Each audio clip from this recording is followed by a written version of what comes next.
여러분 안녕하십니까? 1월 15일 화요일 뉴스투데이 강원입니다. 경북 예천군 의원들의 해외 연수 파문이 계속해서 커지고 있습니다. 강릉에서도 시민단체들이 의원들의 해외 연수 제도 개선을 촉구하고 나섰습니다. 이용철 기자가 보도합니다. 지난해 9월 강릉시 의원들은 관광자원화 우수사례 발굴을 명목으로 해외 연수를 다녀왔습니다. 6박 8일간 프랑스 베르사유 궁전과 에펠탑을 비롯해 이탈리아 바티칸 미술관과 콜로세움 등 유명 관광지 10곳을 돌아봤습니다. 하지만 공식 일정은 4개에 불과했고 해외 연수 보고서 작성도 허술했습니다. 이런 문제를 바로잡기 위해 시민단체들은 해외 연수 심사위원회 위원장을 시의회가 아닌 민간에서 뽑자고 제안했습니다. 또 제대로 된 심사와 시민의 알 권리를 위해 해외 연수 계획서의 제출 기준 강화를 요구했습니다. 촉박한 심사와 시민의 정보를 제한하고 있으므로 출국 30일 이전 심사위원회는 물론 시민들도 알 수 있도록 공개하도록 하는 등의 제도 개선이 필요합니다. 강릉시 의회는 오는 3월로 예정됐던 해외 연수를 잠정 보류하고 대책을 고심하고 있습니다. 또 연수 비용부터 목적과 일정 등을 홈페이지에 공개하고 주민들의 의견도 수용할 계획입니다. 시민들의 알 권리 차원에서라도 투명하고 계획적인 그런 제도가 필요하다면은 우리 의회 차원에서 강릉시만큼이라도 이런 거는 조례에 의해서 해외 연수가 되고 내실은 연수가 될 수 있게끔 노력하겠습니다. 올해 강릉시 의회 의원들의 해외 연수 예산은 지난해와 같은 6,030만 원으로 책정됐습니다. 한편 정부는 지방 의원들의 해외 연수를 재검토해야 한다는 여론이 확산되자 해외 연수 관련 규정을 전면 개선하는 방안을 검토하고 있습니다. MBC 뉴스 이용철입니다. 요즘 이 미세먼지 때문에 많이들 답답하실 겁니다. 올해 들어 도내에는 미세먼지주의보가 벌써 6번이나 발령되면서 최악의 상태를 보이고 있습니다. 보도에 김상훈 기자입니다. 기온이 오르자 어김없이 미세먼지가 급습하면서 뿌연 회색 도시를 만들었습니다. 가까운 거리도 최악의 대기질에 가려 제대로 보이질 않습니다. 시민들에게 마스크는 이제 일상생활의 필수품이 됐지만 불편하기만 합니다. 참 숨 쉬는 것도 그렇고 생활하는 것도 그렇고 마스크 쓰는 게 참 제가 안경을 벗고 나왔어요. 운동을 하냐고 습기가 차기 때문에 마스크 쓰는 것도 불편하고 모든 게 다 불편합니다. 지난해 도내에서 발령된 미세먼지 특보는 모두 56회. 올해는 권역별로 지금까지 벌써 6차례나 미세먼지 주의보가 내려졌습니다. 청정 강원의 대기질은 서울보다도 나빴습니다. 지난해 연평균 초미세먼지 농도는 세제곱미터당 서울은 22.8 마이크로그램, 강원도는 23 마이크로그램으로 서울보다 오히려 조금 높았습니다. 지자체의 미세먼지 저감 의무를 명시한 미세먼지 특별법은 다음 달 15일부터 시행됩니다. 법이 시행되면 그동안 수도권 등 일부 지자체에서만 발령되던 고농도 미세먼지 비상 저감 조치가 도내에서도 내려집니다. 공공 부분과 민간 부분 차량 이부제하고 건설 공사장 그리고 대기 배출 사업장의 그 조업 시간을 단축하는 그런 조치를 시행하고자 합니다. 또 강원도는 서울, 경기, 인천 등 수도권 지자체와도 미세먼지 대응에 나설 계획입니다. MBC 뉴스 김상훈입니다. 올해 원주 지역에는 1만 세대 가까운 아파트 입주 물량이 쏟아지며 주택 시장의 하락세가 예상되고 있습니다. 하지만 공급량 증가에 따른 일시적인 하락으로 장기화는 되지 않을 것이라는 전망도 나오고 있습니다. 김진아 기자입니다. 원주 기업도시 내 1,400여 세대의 아파트가 이달 말 입주를 앞두고 있습니다. 기업도시 5번째 아파트 입주로 매매와 전세 매물이 쏟아져 나오고 있습니다. 매매 가격을 분양가보다 1,000만 원에서 2천만 원까지 싸게 내놓은 아파트도 적지 않습니다. 워낙 많이 짓고 그다음에 또 들어오는 사람은 한정돼 있잖아요.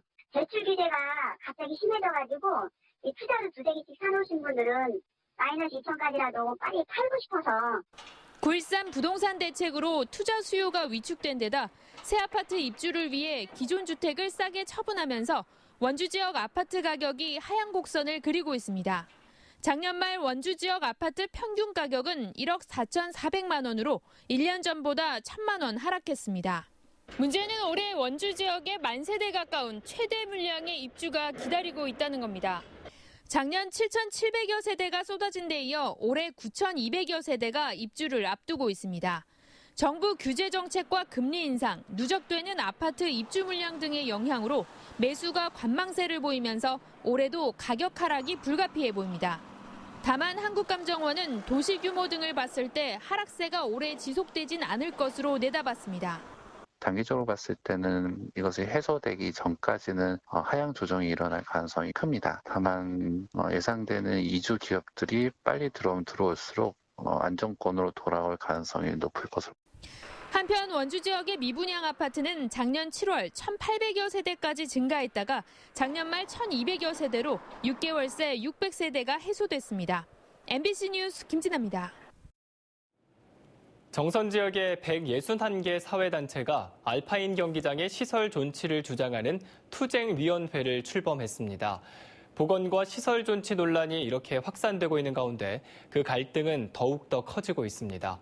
홍한표 기자가 보도합니다. 정선 국민이 사수한다! 사수한다! 사수한다! 확실하게 사수한다! 정선 가리왕산 알파인 경기장의 곤돌라 등 일부 시설 존치를 요구하는 대규모 투쟁 단체가 출범했습니다. 정선 군과 군위의 지역 161개 사회단체가 알파인 경기장 철거 반대 범군민 투쟁위원회를 결성한 겁니다. 투쟁위는 산림보건 자체에 반대하는 것이 아니라 합리적으로 활용 가능한 시설을 남겨 올림픽 유산으로 활용하자고 주장했습니다. 성공적으로 치러진 올림픽의 유산, 우리 지역에 하나밖에 없는 알파인 경기장을 그것도 최소한에 필요한 그런 곤돌라하고 관리도로만 존치를 하겠다. 스키장 슬로프는 원상 복원하시라 하고 우리가 이미 제안을 했습니다. 투쟁위는 알파인 경기장 일대가 500년 된 원시림이라는 주장은 허구라며 발언 수위를 높였습니다. 안전보건공사는 거래항산을 스키장 조성공사 수준의 흙을 또다시 파헤치는 꼴입니다. 산사태 위험과 보건기간 동안 흙탕물 오염만 가중시킬 뿐입니다. 이미 1960년대 대규모 벌목이 행해져 오래된 나무들이 사라진 데다 산림청이 42km 구간에 걸쳐 임도를 개설하고도 4.8km에 달하는 관리도로는 왜 안 되냐는 겁니다. 또 산림청이 지난 1997년 가리왕산에 대규모 멧돼지 증식 사업지를 만들고 50km에 걸쳐 철조망까지 쳤다며 산림청의 이중잣대를 비난했습니다. 투쟁위원회는 오는 22일 군민 1,000여 명이 참가한 가운데 대정부 투쟁 집회를 벌이기로 했습니다. 산림청은 주요 쟁점별 대응 방안 자료를 내고 원상 복원 방침을 다시 한번 분명히 했습니다. 전면 복원을 조건으로 알파인 경기장 설치를 승인했고 이후 곤돌라를 활용하기 위해서는 동계올림픽 개최 전 활용 계획서를 내야 하는데 강원도가 제출하지 않아 법적 근거도 없다는 겁니다. 곤돌라 유지 비용도 연간 최소 13억 원이 필요한데 경제성이 있겠느냐고 덧붙였습니다. 이처럼 양측의 입장이 평행선을 달리면서 논란이 확산되는 가운데 정치권 등이 중재에 나서야 한다는 주장도 나오고 있습니다. MBC 뉴스 홍한표입니다. 백두대간 삼척 대째를 넘는 도로가 취약해 주민들이 수차례 개선을 요구해 왔습니다. 3년 전 국가 도로 개량 사업에 반영됐지만 그동안 미뤄오다가 올해부터는 사업이 추진될 예정입니다. 이형진 기자의 보도입니다. 삼척 미로에서 하장을 잇는 국가 지원 지방도 28호선입니다. 백두대간 대째를 가로지르는 17km의 이 도로는 좁고 굴곡과 경사가 심해 운전자들의 불편과 위험이 큽니다. 낙석이 자주 발생하는 데다 겨울철 눈이 내리면 사고 위험은 더 높습니다. 보이는데 꾸불꾸불한 것은 괜찮은데 워낙 그냥 커브진 데는 그냥 커브진 데는 앞이 안 보이니까 그게 제일 위험한 것 같습니다. 삼척시와 주민들이 여러 차례 터널 개설과 선형 개량을 요구해왔고 지난 2016년 국토교통부의 제4차 국지도 5개년 계획에 반영됐습니다.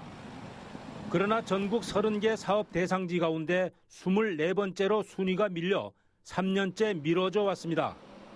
올해 처음 정부 예산에 설계비 5억 원이 반영돼 개량 사업이 시작됩니다. 국토교통부가 설계를 마치면 강원도가 공사를 맡아 시행할 계획입니다. 금년에 이제 설계를 위한 국고가 확보가 됐습니다. 그래서 약 2년간 국토교통부에서 설계를 진행하게 될 거고요. 그 이후에 강원도로 설계도서가 이관이 되면 저희가 공사 시행과 유지 관리를 담당하게 될 계획입니다. 이 구간 14.4km의 선형을 개량하고 안전시설을 보강합니다. 이 사업은 국비와 지방비 등 870억 원이 투입될 계획입니다. 강원도는 설계에 2년, 본공사에 5년 정도 소요될 것으로 예상하고 있습니다. MBC 뉴스 영진입니다. 남북 평화 분위기 속 가장 큰 수혜지 중 하나가 도내 최대의 곡창지대인 철원 지역이 아닐까 하는 분들 많으실 겁니다. 하지만 정작 철원 주민들의 생각은 달랐는데요. 이재규 기자가 보도합니다. 지난해 11월 남과 북의 군인이 군사분계선 안에서 만났습니다. 판문점 선언에서 약속했던 공동 유해 발굴을 위해 도로 연결 약속을 한 겁니다. 남북이 전술도로를 함께 만드는 것은 1953년 정전협정 체결 이후 처음입니다. 역사적인 장면이 연출된 곳은 철원이었지만 정작 철원 주민들은 그 여파를 잘 느끼지 못하고 있습니다. 철원 평화산업단지 조성이라는 구호도 몇 년째 공연불처럼 허공에만 맴돌고 있습니다. 그런 평화산단 그 관계도 말만 해놓고 무슨 뭘 하는 게 있어요? 그리고 인구 줄지. 인구 우리가 군대 빠지는 것만 해도 한 13만 3천 국방개혁 계획에 따라 철원 지역 군부대가 다른 지역으로 이전한다고 알려지며 지역 상권 붕괴를 우려하는 목소리도 커지고 있습니다. 군부대 사격장으로 인한 피해는 고스란히 남겨놓고 부대 인원은 빼나간다면 지역 주민들이 실력 행사를 할 수밖에 없다는 주장도 나오는 실정입니다. 저희들도 좀 뭔가 다른 대책을 강구해서 실력 행사라도 해야죠. 말만 있고 실제 공사는 지지부진한 교통망 확충 문제도 시급한 과제입니다. 중앙고속도로 춘천 철원 연결, 경원선 연결, 세종 포천 고속도로의 철원 연결 등 사업은 몇 년째 말만 무성하고 성과가 없는 상태입니다. 한탄강을 관광 1번지로 만들겠다는 철원군의 계획도 아직은 계획에 불과합니다. 남북 평화시대 제도약을 위한 최우선 과제는 해결하지 못한 위의 과제들을 올해 어떻게 풀어나가느냐가 관건이 될 전망입니다. MBC 뉴스 이재규입니다. 2018 평창 동계올림픽 1주년 기념 행사인 어게인 평창이 다음 달 7일부터 17일까지 강원도 전역에서 다채롭게 펼쳐집니다. 평창군 대관령면 개폐회식장에서 다음 달 9일 오후 4시부터 기념식이 열리고 오후 6시 30분부터 강릉 아이스 아레나에서 문화 공연과 K-팝 콘서트가 열립니다. 남북 공동 행사로 남북 태권도 시범단 합동 공연과 남북 여자 아이스하키 단일팀이 출전하는 국제 여자 아이스하키 친선 대회, 그리고 남북 아리랑이 연주되는 피스 콘서트가 마련됩니다. 이와 관련한 사업 예산이 춘천 불꽃축제 6억 6천만 원 등 문화 행사 위주의 100억 원이 넘어 예산 낭비 논란도 일고 있습니다. 강원도가 올해 1,127명의 지방 공무원을 새롭게 뽑습니다. 강원도가 밝힌 2019년도 지방 공무원 신규 채용 계획에 따르면 수의직 21명을 포함해 7급 23명과 8, 9급 1,052명, 그리고 연구사, 지도사 등 경력직 52명입니다. 기관별로는 도청이 58명, 시군이 1,069명이며 지난해 당초 선발 인원보다 107명이 증가했습니다. 가장 이른 3월에 서류와 면접 시험으로 수의 7급을 선발하고 가장 많은 8, 9급 시험은 6월에, 행정 7급과 경력직 채용은 10월에 시험을 치를 예정입니다. 강원인재육성재단은 다음 달 11일까지 2019년도 강원학사 신입 사생을 선발합니다. 강원학사는 강원도 출신으로 서울이나 춘천에 유학 중인 대학생 기숙사로 서울의 관악학사와 도봉학사, 강원도의 춘천학사를 운영하고 있습니다. 지원 자격은 본인이나 친권자가 강원도에 3년 이상 거주했거나 본인이 강원도 내 고등학교를 졸업한 사람으로 서울과 경기, 인천, 춘천 지역의 2년제 이상 대학과 대학원 석사 과정의 신입생이나 재학생입니다. 접수는 다음 달 11일까지 거주지 시군청 담당 부서로 하면 됩니다. 오늘 영동 지역은 구름 많은 뒤 차차 맑겠으며 영서 지역은 새벽부터 낮 사이에 곳에 따라 눈이 날리는 곳도 있겠습니다. 낮 최고 기온은 영동 지역이 5도에서 7도, 영서 지역은 1도에서 4도, 강원 산지는 영하 2도에서 영상 1도 사이로 어제보다 조금 낮겠습니다. 한편 강원 내륙 지역에는 안개가 끼겠으며 강원 산지에는 강풍이 불겠습니다. 그럼 자세한 오늘의 날씨와 행사를 안내해드립니다.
화천 산천어 축제가 13년 연속으로 관광객 100만 명을 돌파했습니다.